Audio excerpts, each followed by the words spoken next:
Est-ce que quelqu'un veut prier pour la parole? On va partager un peu. On va prier. Mon Dieu, mon roi, entre tes saintes et puissantes, mais nous te confions ton serviteur, car par qui tu vas passer, que tu vas utiliser maintenant, Seigneur. Alléluia. Pour parler, Seigneur.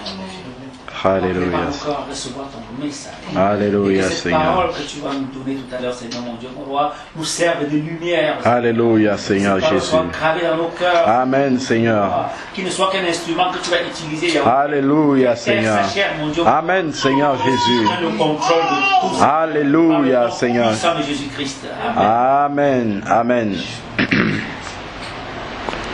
Dans mercredi dernier, pour ceux qui n'étaient pas là, on a commencé à étudier la parole de Dieu.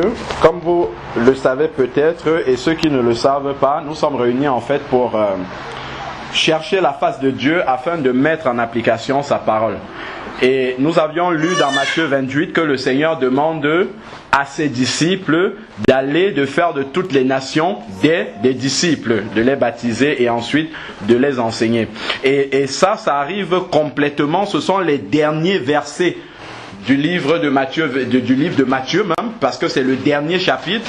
Et nous avions dit en fait que étant donné la position de ces versets-là dans la parole de Dieu, cela signifie en fait que ce sont les dernières volontés de Jésus sur la terre. Et on a vu aussi dans Acte 1:8, le jour de l'ascension, que Jésus a dit « Ne vous éloignez pas de Jérusalem, mais vous recevrez une puissance, le Saint-Esprit survenant sur vous. » Pourquoi faire ? Pour être les témoins de Jésus. On prend aussi dans Luc 24, il en est de même. Le Seigneur dit également que de ne pas s'éloigner de Jérusalem, il enverra la puissance du Saint-Esprit. De la même manière, vous prenez dans Jean 20 aussi complètement à la fin, le Seigneur vient après sa résurrection, il trouve ses disciples à partir du verset 19 dans Jean 20, il trouve ses disciples, il dit que la paix soit avec vous. Il a répété ça plusieurs fois. Donc si nous voulons aller vers les autres, il faudrait d'ailleurs que nous ayons reçu la paix du Seigneur dans notre cœur. Nous ne pouvons pas aller vers les autres quand nous-mêmes nous sommes encore troublés. Amen. Donc la Bible dit aussi, le Seigneur a dit lui-même dans sa parole que celui qui croit en moi, des fleuves d'eau vive couleront de son sein. Donc si les fleuves d'eau vive doivent couler de notre sein pour abreuver ceux qui sont à côté de nous, il faudrait d'abord que nous soyons dans la paix, afin que ces fleuves, que ça ne soit pas de l'eau amère qui coule de nous vers les autres, mais que ça soit vraiment la source d'eau jaillissant de la vie du Seigneur que nous avons en nous, que ça soit ça que nous transmettons aux autres. Parce que nous ne pouvons pas amener les autres plus loin que là où nous-mêmes nous avons été. Nous ne faisons que communiquer ce que nous avons déjà reçu du Seigneur et qui nous a transformés nous-mêmes. C'est ce que nous apportons aux autres. Il dit, et vous serez mes témoins. Donc nous devons aller apporter le témoignage que Jésus a fait déjà dans notre propre vie. On avait lu dans Jean 4, la Samaritaine, quand elle a rencontré Jésus, elle est allée sur la place du marché en ville, trouver des gens pour dire, j'ai trouvé un homme qui m'a dit tout ce que j'ai fait. Donc elle est partie avec son témoignage personnel. Comme les frères ont témoigné tout à l'heure, quand on vient au Seigneur, nous devons toujours avoir notre témoignage personnel à la portée des lèvres. Parce que c'est ça qui va toucher les gens plus qu'autre chose. Avant de commencer à dire les versets bibliques, il faut dire qu'est-ce que le Seigneur a fait pour moi.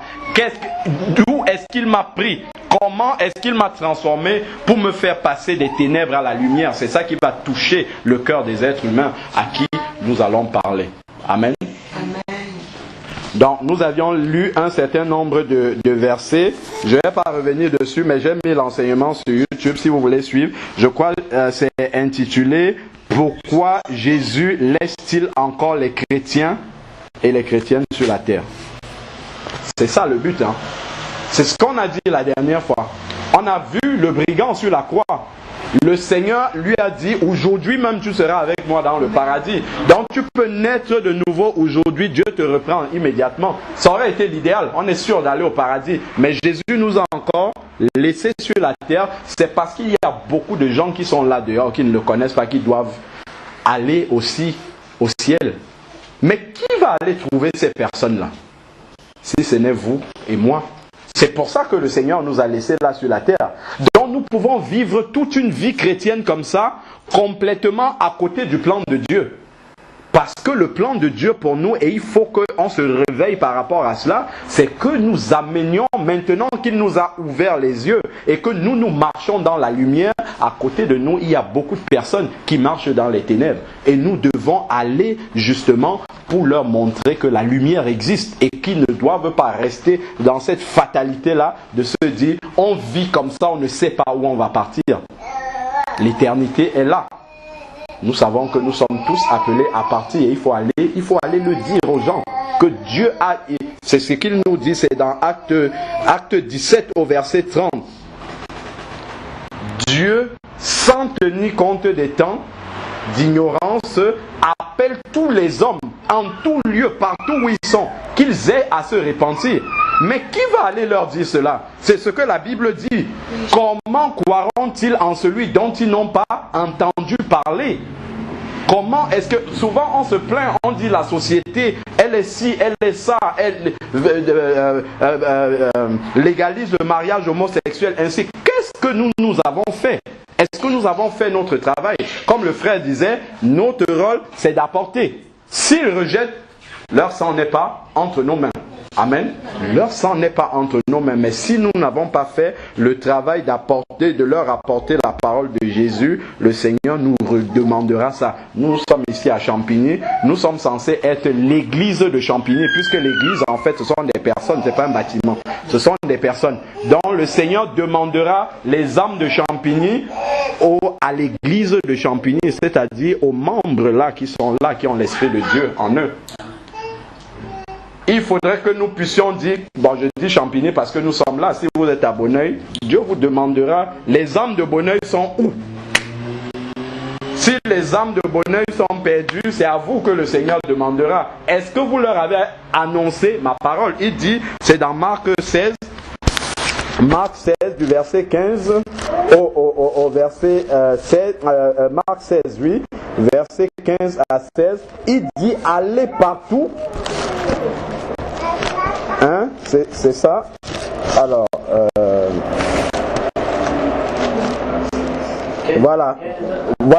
Puis il leur dit, allez partout dans le monde entier et prêchez la bonne nouvelle. Voilà le travail de l'Église. Allez prêcher la bonne nouvelle à toute la création, pas seulement aux gens qui viennent déjà dans les assemblées. Non, il faut aller à toute la création. Il y a beaucoup qui sont là dehors, qui ne vont jamais mettre leurs pieds au milieu des enfants de Dieu. Mais il faut aller là où ils sont, leur annoncer la parole là-bas. C'est un commandement, aller, c'est à l'impératif. Hein. C'est pas un conseil qu'il nous donne. C'est un commandement qu'il nous donne. Et quand Dieu nous donne un commandement, il nous redemandera des comptes comme on a vu dans la parabole des talents, il nous redemandera des comptes par rapport à cela.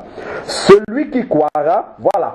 Donc, notre rôle, c'est annoncer la parole. Et maintenant, qu'est-ce que le Seigneur dit? Celui qui croira et qui sera baptisé sera sauvé. Donc, si on lui a donné la parole et qu'il croit, tant mieux pour lui. S'il ne croit pas, ça, ce n'est plus de notre ressort, ça.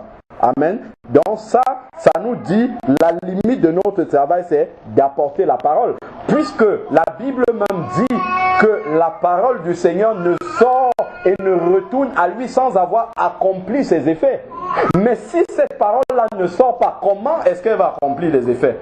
Il faut qu'il y ait la parole pour qu'il y ait les effets de la parole. Amen. Si la parole n'est pas donnée, les effets ne seront pas là. Les effets, c'est la conversion d'une âme. Comme on dit souvent en lisant l'échange de Jésus avec Nicodème, quand il parle de la nouvelle naissance, il dit c'est comme le vent. Et le vent souffle et on ne sait où il va, d'où il vient, ni où il va. C'est comme ça la nouvelle naissance. La nouvelle naissance, ça ne se voit pas, mais on ressent les effets de la nouvelle naissance, la transformation dans la vie de la personne. Ça, ce sont les effets de la parole de Dieu. Mais il faut que cette parole-là soit semée. Quand on regarde l'exemple dans Acte 10 ou 11, l'eunuque l'eunuque éthiopien. L'eunuque lisait, il avait la Bible, il lisait mais il ne comprenait pas. Il fallait que Dieu dépêche un de ses enfants, Philippe en l'occurrence, pour que Philippe aille lui annoncer la parole. Parce qu'il avait besoin d'entendre la parole pour naître de nouveau et devenir un enfant de Dieu. Si on n'a pas entendu cette parole-là, comment peut-on devenir un enfant de Dieu? Et comment va-t-on entendre cette parole s'il n'y a personne qui va porter cette parole-là? Pour que Dieu sauve, on voyait ça ici, il faudrait que nous allions déclarer que Dieu est sauveur. Pour que Dieu guérisse les gens, il faut qu'on aille déclarer que Jésus guérit. Si on ne déclare pas cette parole-là, ben Jésus ne va pas guérir. Il guérit à partir de la parole qu'on a communiquée, qui est sa parole. Donc, cette parole-là ne retourne pas à lui sans avoir accompli ses effets, mais il faut que la parole soit proclamée. C'est le même exemple aussi. On l'a avec Corneille. Corneille qui aimait Dieu, qui faisait l'aumône, il faisait beaucoup de choses. Mais il fallait que Dieu dépêche un de ses enfants, Pierre en l'occurrence, pour que Pierre aille annoncer la parole à Corneille. Et quand Corneille a entendu cette parole-là, le Saint-Esprit est descendu sur lui et il est devenu un enfant de Dieu. Parce que Jean 1 au verset 12 nous dit: à ceux qui l'ont reçu quoi? La parole. Elle a donné le pouvoir de devenir un enfant de Dieu. Donc s'ils n'ont pas entendu cette parole-là, comment pourront-ils devenir des enfants de Dieu? Et c'est à nous la responsabilité d'aller leur apporter cette parole-là. Donc, avançons, on va prendre un autre verset aujourd'hui que j'avais noté. Prenons dans Luc 9, de 1 à 6. Luc 9, de 1 à 6. Alors, Luc 9, 1 à 6. Mission des 12 apôtres. Il appela les 12 et leur donna la puissance. Voilà. Donc, ça rejoint Acte 1:8. Ne vous éloignez pas de Jérusalem, attendez d'abord la puissance, c'est-à-dire la puissance du Saint-Esprit qui va descendre sur vous, pour que vous soyez maintenant aptes à faire le travail. Parce que si on va nous-mêmes comme ça, par nous-mêmes, nous ne pouvons rien faire. C'est ce qu'il a aussi dit dans Matthieu 28. Il dit: et voici, je suis avec vous tous les jours jusqu'à la fin du monde. Voici, je suis avec vous. Si tu vas évangéliser et que Jésus n'est pas avec toi, il va se passer des catastrophes. On va faire plus de mal que de bien aux gens. Donc il faut que cette puissance-là nous accompagne. Et l'autorité. Voilà, il appela les 12 et il a commencé d'abord par leur donner l'équipement. Avant d'aller faire le travail, il faut être équipé pour faire ce travail-là. Donc, il faut déjà être une nouvelle créature. Ça commence d'abord par là. Il faut déjà être sûr d'être né de nouveau soi-même, d'avoir son témoignage de conversion. Alors, à ce moment-là, on peut aller, maintenant qu'on a le Saint-Esprit en nous, nous pouvons aller faire le travail du Seigneur. Et l'autorité sur tous les démons. Nous savons que le Seigneur nous l'a donné aussi. Si on continuait la lecture de Marc 16, au verset 17, il dit: voici les miracles qui accompagneront. Il ne dit pas les pasteurs, il ne dit pas les évêques, il dit tous ceux qui auront cru, sans exception. En mon nom, ils chasseront des démons et ainsi de suite. Ils parleront de nouvelles langues. S'ils imposent les mains aux malades, les malades seront guéris. À tous ceux qui croient, donc tous ceux qui sont les enfants de Dieu, ont cette autorité-là qu'il a donnée à ses apôtres ici. Donc il ne faut pas douter un seul instant, parce que l'Esprit de Dieu habite en nous et nous accompagne pour aller faire ce travail. Quand je me mets devant quelqu'un dans la rue, je commence à lui parler de Jésus, il faut que ma pensée soit renouvelée, il faut que ma pensée soit changée et que j'oublie que c'est moi, Alain Patrick, qui suis devant la personne en train de parler. Il faut que je réalise que si je suis là devant lui, je suis un ambassadeur de Jésus et c'est Jésus qui est en train de parler. C'est ce qu'il nous dit dans 2 Corinthiens 5 au verset 19, on peut lire ça. Ça doit vraiment nous encourager tous. 2 Corinthiens 5 au verset 19, il dit: car Dieu était en Christ réconciliant. 2 Corinthiens 5 au verset 19. Car Dieu était en Christ réconciliant le monde avec lui-même, sans tenir compte aux hommes de leurs fautes. Donc Donc on doit annoncer aux hommes déjà la miséricorde de Dieu qui est prêt à pardonner tous les péchés des hommes s'ils se tournent vers le Seigneur. Alors, il continue et il a mis en nous, nous qui, nous les chrétiens, le Seigneur a déjà mis cela en nous. Il a mis en nous la parole de la réconciliation. Souvent quelqu'un dit, qu'est-ce que je vais aller dire aux gens? Comment est-ce que je vais parler? Il faut d'abord que je connaisse toute la Bible. Le Seigneur nous dit ici, et il faut que cette parole-ci te libère de cette crainte-là. Il a déjà mis en toi les paroles de la réconciliation. Quand tu nais de nouveau, dans le cadeau de la nouvelle naissance, il y a la parole de la réconciliation. Donc, ce que tu dois dire aux gens pour qu'ils viennent au Seigneur, c'est déjà dans ta bouche. C'est déjà en toi, au travers de l'Esprit de Dieu. Maintenant, il faut simplement que, avant d'aller trouver des gens, que tu pries pour que quand tu seras devant la personne, que le Seigneur dégivre. On parlait la dernière fois du rôle du Saint-Esprit qui congèle la parole dans notre cœur et qui joue maintenant le rôle de micro-ondes et qui la délivre au moment, il dégivre cette parole-là, au moment où on en a besoin pour donner à quelqu'un. Donc tu pries pour que lorsque tu es devant la personne, que l'Esprit de Dieu dégivre cette parole de la réconciliation qui habite déjà en toi, pour que ce que tu vas dire à la personne, ça touche son cœur et que la personne donne sa vie au Seigneur. Donc la parole de la réconciliation est déjà en tous ceux qui sont les enfants de Dieu. Et voilà le verset que je voulais qu'on lise, verset 20. Nous sommes donc ambassadeurs. Donc, parce que la parole de la réconciliation habite en nous, c'est le rôle du don qui est là. Nous sommes donc. C'est une conséquence. Parce que la parole de la réconciliation habite en nous, nous sommes donc des ambassadeurs de Christ. Donc, l'ambassadeur, c'est celui qui représente son pays dans une terre étrangère. Donc, nous sommes là, mais nous sommes des représentants de Jésus. Donc, quand tu poses un acte comme celui-là, il faut bien que tu réalises que c'est celui que tu représentes qui est en train de poser cet acte-là. Et il est présent en nous au travers de son esprit. Ça, il ne faut jamais l'oublier. Et il dit, nous vous en supplions au nom de Christ, soyez réconciliés avec Dieu. Amen. Voilà. Donc, revenons donc dans Luc 6. Luc 9, autant pour moi. Donc, il a donné la puissance et l'autorité sur les démons, ainsi que le pouvoir de guérir les maladies. Donc, l'évangélisation, la prédication de la bonne nouvelle s'accompagne toujours de la guérison. Parce que ça se démontre la parole de Dieu. La puissance de la parole se démontre.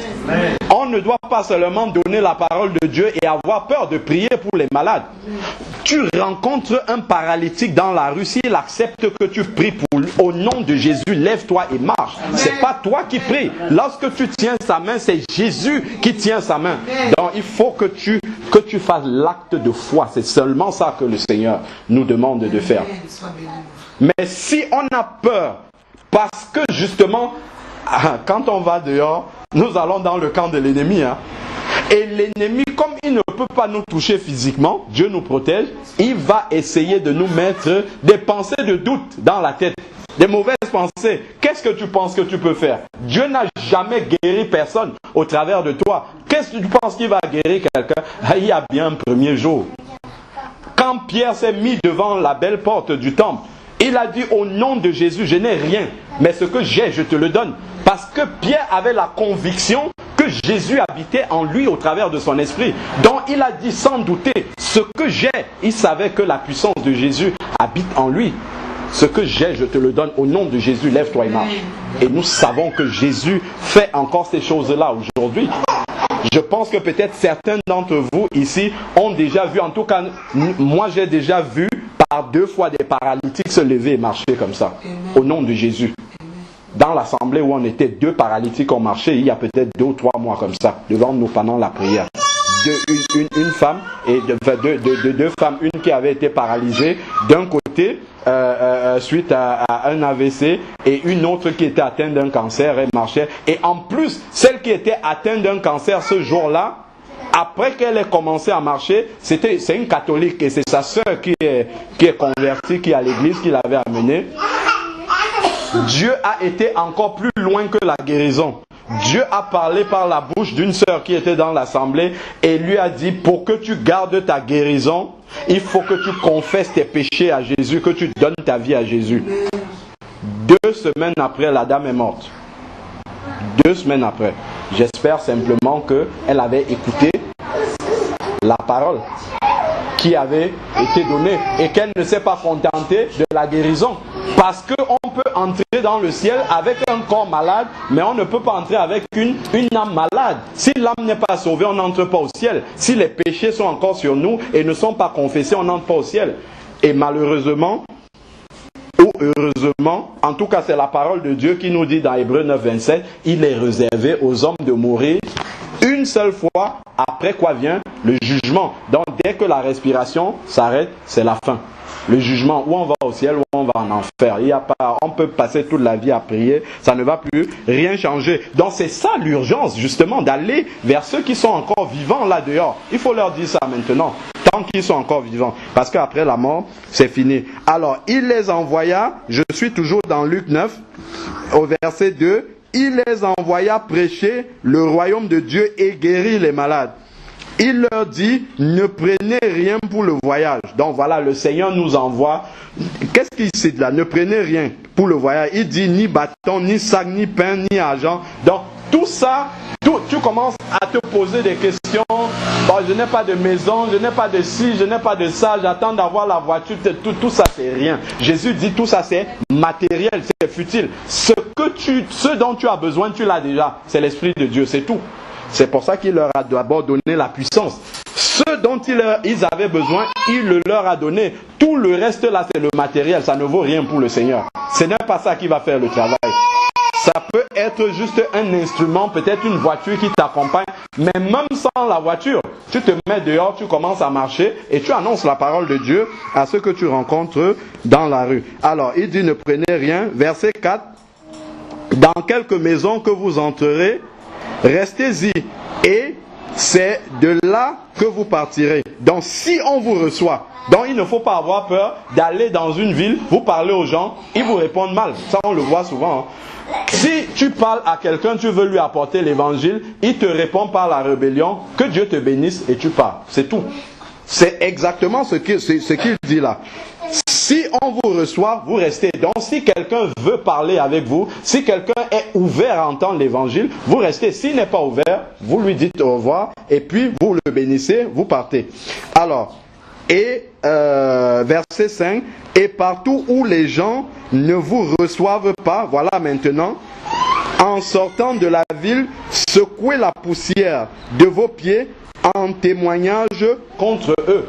À partir du moment où tu as donné la parole à quelqu'un, même si tu as pris un traité d'évangélisation, tu as mis dans sa boîte aux lettres et qu'il l'a vu, il l'a touché, ça c'est fini. Il est responsable devant Dieu. Il ne pourra pas dire le jour du jugement, Seigneur, tu m'avais oublié. Moi, je n'ai pas entendu ça. Les autres ont entendu ta parole. Ceux qui allaient dans les églises, les assemblées, ont reçu ta parole. Mais moi, tu m'as oublié. Pas du tout. Dès qu'il a reçu déjà le traité, un traité qui parle de Jésus, c'est fini. Il est responsable devant Dieu. Il ne pourra pas dire, moi, je n'ai pas entendu cette parole-là. Donc, vous êtes libre de son sang, comme la parole de Dieu dit. Donc, Dieu ne vous demandera pas des comptes par rapport à cette personne. Verset 6, ils partirent et allèrent de village en village. Vous voyez, l'église, en fait, ce sont des personnes. C'est pas un bâtiment. Même, on est dans la maison là. C'est pas l'église, c'est pas la maison qui est l'église. C'est nous qui sommes l'église. Et l'église est en mouvement. L'église se déplace. L'église doit aller trouver les gens là où ils sont pour leur apporter le salut. C'est ça véritablement. Et l'église, c'est parce qu'il y a une pierre vivante qui a le Saint-Esprit, une deuxième, une troisième. Et c'est ça qui forme l'église. Mais l'église doit se déplacer. Ils allaient de village en village. Et lorsqu'on peut voir aussi dans Acte 8, lorsque Pierre et Jean sont venus, lorsqu'ils avaient entendu que les disciples de la Samarie avaient reçu la parole, ils sont venus vérifier s'ils avaient été baptisés dans le Saint-Esprit. Et qu'est-ce qu'il nous est dit? Après avoir imposé les mains et que les gens aient reçu le baptême dans le Saint-Esprit, Saint-Esprit, ils ont continué à prêcher sur leur chemin de village en village. Ils prêchaient de la même façon. Philippe, quand il a fini avec l'eunuque éthiopien, vous lirez dans la parole de Dieu, sur tout son chemin, il prêchait en rentrant chez lui. Donc c'est ça. Tu es en train d'aller au travail, tu prends quelques traités, tu mets, tu donnes à ceux que tu vois sur ton chemin. C'est toujours cette parole-là qui est semée. C'est toujours ça qui est donné. Donc il ne faut pas négliger ce travail-là parce que c'est Dieu qui va faire le travail avec ce que vous avez déjà donné. Mais il faut qu'il y ait un premier mouvement. Donc ils annonçaient la bonne nouvelle et opéraient partout des guérisons. Ils ont juste suivi ce que le Seigneur leur a dit et le Seigneur a opéré au travers d'eux. On peut lire dans Luc 19 au verset 10 que Jésus est venu chercher et sauver ceux qui étaient perdus. C'est exactement la même mission que l'Église a. Chercher et sauver ceux qui sont perdus. Ce n'est pas attendre ceux qui sont perdus là où elle est l'Église. C'est aller chercher ceux qui sont... C'est ce que on peut lire le verset. Luc 19 au verset 10. Regardons bien ce verset-là. Et il y a une vérité là-dedans. Car le Fils de l'homme est venu, non pas pour attendre ceux qui étaient perdus, mais il est allé les chercher. Donc il est allé à leur contact pour leur donner cette parole-là, cette parole de vie, pour qu'ils passent justement de la mort à la vie. Amen. Donc il est allé chercher et sauver ceux qui sont perdus. Donc nous aussi, de la même manière, nous devons aller chercher ceux qui sont perdus, comme le Seigneur l'a fait, et leur annoncer la parole. Amen. Donc maintenant, nous pouvons voir, il y a un passage qui dérange souvent aussi, c'est dans 2 Corinthiens 10. Ça, c'est quelque chose qui freine aussi souvent l'élan pour aller vers les personnes qui sont perdues. Alors, 2 Corinthiens 10, de 4 à 5. Car les armes avec lesquelles nous combattons ne sont pas charnelles, mais elles sont puissantes devant Dieu. Ce sont des armes que Dieu nous donne pour renverser les forteresses. Je vais déjà m'arrêter là. Parce que souvent, on entend des enfants de Dieu dire, pour que nous allions évangéliser, il faut d'abord que nous commencions à renverser les forteresses qui sont dans la ville où nous allons aller. C'est-à-dire, on pense que les gens, s'ils ne croient pas dans une ville, c'est parce qu'ils sont sous l'emprise justement de certains, ce qu'on appelle les esprits territoriaux, qui empêchent ces personnes-là de croire. On a souvent entendu parler, moi j'ai assisté une fois au séminaire d'un monsieur qui a dressé la cartographie spirituelle de la région parisienne. Pour dire qu'à tel endroit, il y a tel truc qui est de la franc-maçonnerie, de l'autre côté, il y a tel qui est de la Rose-Croix, et ainsi de suite. Tout cela existe. Ça existe vraiment. Mais nous devons toujours nous arrêter sur le modèle biblique. Lorsque nous regardons, faisons d'abord une petite parenthèse, retournons dans Daniel. On va voir d'où ces choses-là viennent. Dans Daniel 10. Dans Daniel 10. Daniel 10 du verset 11 au verset 13. Daniel 10, c'est pas loin de la fin de l'Ancien Testament. Alors, Daniel 10, verset 11. Puis il me dit, donc il s'agit de l'ange ici là qui vient parler à Daniel.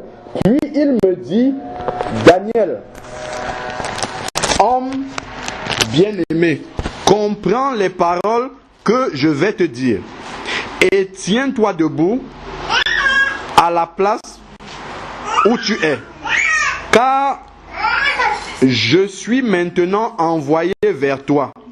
Lorsqu'il m'eut dit cette parole, je me tins debout en frémissant. Il me dit, verset 12, Daniel 10, 12. Il me dit, Daniel, sois sans crainte, car dès le premier jour où tu as eu à cœur de comprendre et de t'humilier devant Dieu, tes paroles ont été entendues, et c'est à cause de tes paroles que je suis venu. Voici maintenant le verset qui trouble. Le chef du royaume de Perse m'a résisté 21 jours. Mais voici Michel, c'est l'ange, l'archange. L'un des principaux chefs est venu à mon secours et je suis demeuré là auprès des rois de Perse. Amen. Donc en fait, au travers de... Je peux même continuer, j'ai noté aussi un autre verset, du verset 20, toujours, verset 20 à 21. Toujours dans le même chapitre 20 à 21, il dit, il me dit, sais-tu pourquoi je suis venu vers toi? Maintenant, je m'en retourne pour combattre le chef de la Perse. Et quand je partirai, voici le chef de Javan. Javan, c'est la Grèce. Viendra. Mais il parle d'Alexandre le Grand ici. Mais je veux t'annoncer ce qui est inscrit dans le livre de vérité. Personne ne m'aide contre cela, excepté Michel, votre chef. Donc en fait ici, quand on lit ce chapitre-là, on dit ça veut dire qu'il y a une bataille spirituelle dans le ciel quand on va évangéliser, et donc nous devons commencer par détruire ces esprits territoriaux-là qui règnent sur les villes et qui empêchent les gens de se convertir. Donc on va passer beaucoup de temps à essayer de détruire ces esprits territoriaux-là qui sont censés embrigader les gens pour que les gens ne croient pas dans la parole de Dieu. Si nous regardons l'apôtre Paul, lorsqu'il a fait ses voyages missionnaires, il est allé à Corinthe, Éphèse, un peu partout où il est passé, il existait les dieux grecs. Apollon, Zeus, qui était le plus grand de tous les dieux grecs, ça existait ça. Diane d'Éphèse, quand il est parti à Éphèse, là, je peux vous donner les versets, vous lirez à la maison. J'ai noté quelques versets dans l'épître aux Éphésiens, dans les Actes des Apôtres, qui parlent beaucoup de la Diane d'Éphèse. On l'appelle même la grande. Acte 19, verset 24, verset 27, verset 28, verset 34, verset 35. On parle de la grande Diane d'Éphèse, qui avait un temple à Éphèse, et les gens adoraient cette grande Diane-là. Mais quand l'apôtre Paul arrive dans ces endroits-là, il ne passe pas son temps à s'intéresser à tout ce qui se passe dans le monde spirituel, du monde des ténèbres, dans ce lieu-là. Il n'a pas le temps pour ça. Il prêche la parole. Si tu arrives quelque part et qu'il y a les ténèbres, comment tu fais pour que la lumière vienne? Tu allumes seulement, c'est tout. Amen. Et allumer, c'est quoi? C'est apporter la vérité, la parole de Dieu, c'est tout. Donc Paul rencontrait des philosophes qui avaient beaucoup de philosophie. Il allait dans les amphithéâtres, là où il y avait des grands penseurs. Mais lui, il venait avec la parole de Dieu et ça renversait les forteresses. Les forteresses, c'est quoi? C'est pas ces esprits-là dans le ciel. S'il y a ces esprits-là, il y a déjà l'armée du ciel. On nous a parlé de Michel, de Gabriel, qui vont faire ce combat-là. Ça ne nous intéresse pas. Nous, ce que nous avons à faire, c'est d'apporter la parole. Et la parole renverse justement ces forteresses. Retournons dans 2 Corinthiens 10, là, au verset 5 maintenant. C'est quoi ces forteresses-là? C'est le verset 5 qui l'explique. Ce ne sont pas des esprits qui sont dans les lieux célestes qui emprisonnent les gens pour que les gens ne croient pas. Non. Il dit, nous renversons les raisonnements et les hauteurs. Ici en France, au lieu d'aller chercher les francs-maçons qui ont fait tout ce qu'ils sont en train de faire, les gens sont en captivité, les gens sont retenus prisonniers par le raisonnement cartésien. C'est ça qui empêche les gens, par les philosophies, par le monde. Et qu'est-ce qui peut renverser ça? C'est la parole de Dieu. Il faut confondre ces gens avec la parole de Dieu, c'est tout. Et ça fait tomber. Toi, on n'a pas besoin de commencer à lutter contre les principautés dans les lieux célestes. On n'a pas à faire ça. On a à aller leur dire la vérité, le véritable évangile. C'est ça, parce que si on amène un évangile frelaté, les gens, ça ne peut pas sauver quelqu'un. Il faut leur apporter la véritable parole de Dieu. Et moi, j'ai souvent vu, quand on est dans l'évangélisation dehors, vous parlez avec quelqu'un, au début, il vous repousse, il pense que vous êtes témoin de Jéhovah. Mais s'il vous donne 1 minute pour parler avec lui, à la fin, la personne dit, mais je n'ai jamais entendu l'évangile comme ça. On ne m'a jamais parlé du salut en ces termes-là. C'est aussi simple que ça? Ben oui, c'est aussi simple que ça. Parce que les gens ont de la foi chrétienne l'image qu'ils voient du catholicisme à la télé ou ce qu'ils ont entendu leurs amis dire. Donc il faut renverser tout cela avec la parole de Dieu. C'est cette parole-là qui va délivrer les gens. C'est ce qu'il nous dit là dans le verset. Nous renversons les raisonnements. C'est ça qui maintient les gens captifs. Les hauteurs qui s'élèvent contre la connaissance de Dieu. Donc en fait ce sont des barrières qu'ils ont dans leur tête. Les gens vont dire, oh, l'église catholique a fait tant de mal dans notre pays, donc nous ne voulons plus croire en cela. Les prêtres sont pédophiles. Non, il faut leur apporter l'évangile non frelaté de la parole de Dieu. Même si les prêtres ont fait ça, ça ne change pas que la parole de Dieu reste vraie. Il faut qu'ils enlèvent les yeux de ce que les hommes ont fait de la parole de Dieu. Parce que ce n'est pas ce que les hommes ont fait de la parole de Dieu. C'est 2 Corinthiens 10, verset 5. Donc c'est pas ce que les hommes ont fait de la parole de Dieu. C'est pas dessus qu'il faut s'arrêter. Il faut s'arrêter sur la parole elle-même. Toi qui l'entends, qu'as-tu fait de cette parole-là? C'est la question qu'on va poser à celui que nous rencontrons. Les gens ont beaucoup de raisonnements. Ils vont dire par exemple, oh, moi je suis plutôt scientifique. J'ai l'esprit scientifique, je crois ce que je vois. Par exemple, vous pouvez leur dire, oui, tu crois ce que tu vois, d'accord, ok, c'est bien. Ben, est-ce que tu vois ton cerveau? Tu as bien un cerveau, mais est-ce que tu le vois? Non. Tu ne vois pas ton cerveau, mais tu crois quand même que tu as un cerveau.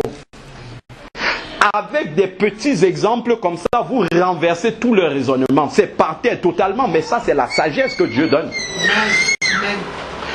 Dans les traités qu'on distribue souvent, il y a une histoire qui est racontée, qui souvent que je sors aussi aux gens, qui touche vraiment. C'est Isaac Newton, qui est un grand savant, qui a sorti la théorie de la gravitation, de la pesanteur.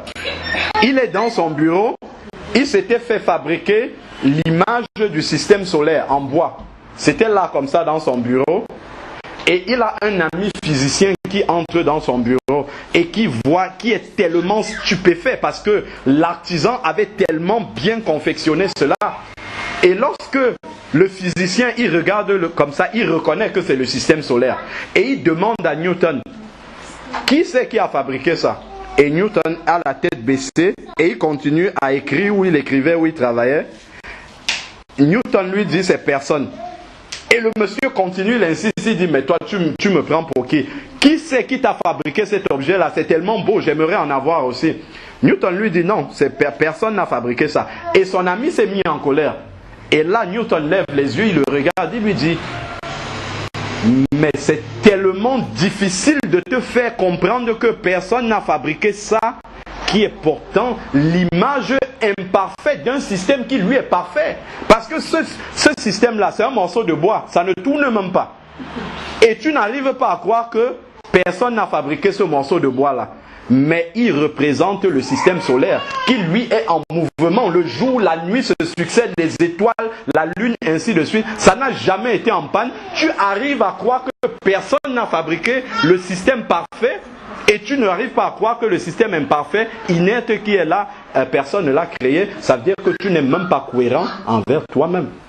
Voilà par exemple, ce sont des exemples qui renversent les raisonnements, qui rendent les gens petits avec leur propre raisonnement scientifique.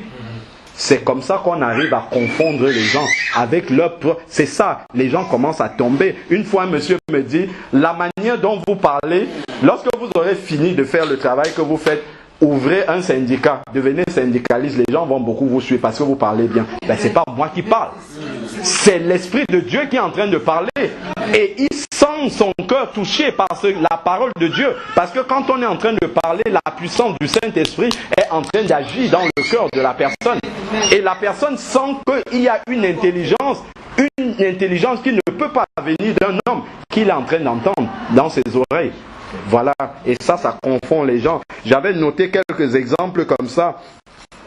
Et il y a par exemple aussi les personnes qui disent que le monde s'est créé comme ça de lui-même par le Big Bang à partir de n'importe quoi, à partir de rien, autant pour moi.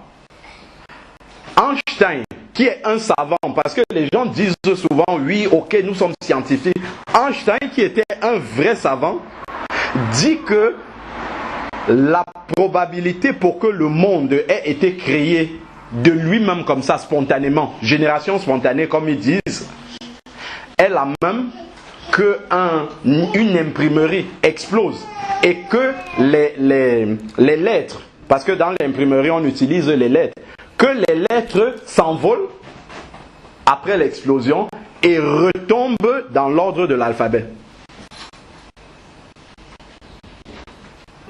La même probabilité pour que le monde ait été créé simplement comme ça par lui-même est la même qu'une imprimerie explose, dont les lettres se disséminent comme ça et elles retombent dans l'ordre du dictionnaire en fait, dans l'ordre alphabétique du dictionnaire.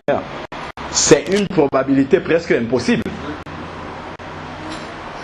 Quelqu'un, tu lui parles de l'enfer et du ciel, il va dire, oh moi je ne suis pas croyant, je ne crois pas en ça. D'accord, ok. Vous ne croyez pas, c'est bien. Vous êtes libre de ne pas croire. Mais les hommes sur la terre ne savaient pas que l'atome existe. Mais de toute éternité, la matière, la plus petite unité de la matière, ça a toujours été l'atome. Même quand les hommes ne savaient pas que l'atome existait, l'atome était là. Donc ce n'est pas parce que tu ne sais pas que le ciel et l'enfer existent, ou bien que tu ne crois pas, ça ne va rien changer. Dieu ne te demande pas avant de faire exister ces choses-là. Ça existe, même si tu l'ignores. Il y a beaucoup de gens qui ignorent que la matière, elle est faite d'abord à partir de l'atome. Ils vont dire, je n'ai jamais vu l'atome. Ça n'enlève pas le fait que la matière, elle est quand même faite de plusieurs atomes. Donc, à partir des exemples, il y en a plein comme ça. Plus vous allez parler aux gens, lire, ainsi de suite, le Seigneur va vous donner la sagesse. Vous confondez les gens avec leur propre raisonnement. Leur propre raisonnement. Mais ça, c'est au fur et à mesure qu'on est sur le terrain que le Seigneur nous met à l'exercice et il nous met ses paroles. Cette sagesse-là est grandie au fur et à mesure qu'on l'exerce. Amen. Et donc, ce qui est très très important, c'est l'équipement spirituel que nous devons avoir toujours. La Bible dit dans Romains 10 au verset 17, la foi vient de ce qu'on entend. Et ce qu'on entend vient de la parole de Dieu. Donc pour que les gens qui sont dehors aient la foi en Dieu, il faut qu'ils entendent la parole de Dieu. Et ça va produire la foi en eux. Mais s'ils n'entendent pas cette parole-là, ils ne vont jamais avoir la foi que nous avons. Amen. Donc je pense que nous avons bien compris quelle est la volonté du Seigneur. Et si quelqu'un n'est pas encore baptisé dans le Saint-Esprit, qu'il le demande à Dieu, comme nous dit Luc 11:11, si nous demandons au Seigneur du poisson, il ne va pas nous donner du scorpion à la place. Seigneur, je veux aller faire ton travail. Et tu m'as dit dans Acte 1:8 de ne pas commencer à faire le travail si je n'ai pas reçu cette puissance-là. Seigneur, je te prie de me donner cette puissance pour que j'aille faire ce travail-là avec ton onction sur le terrain. Et le Seigneur, il veut baptiser dans le Saint-Esprit plus que nous-mêmes, il le veut plus que nous. Parce que c'est pour aller faire son travail sur le terrain. Donc, parce qu'on a souvent fait penser aux gens que être baptisé dans le Saint-Esprit, c'est avoir atteint un niveau spirituel tellement élevé. Mais la Bible enseigne le contraire.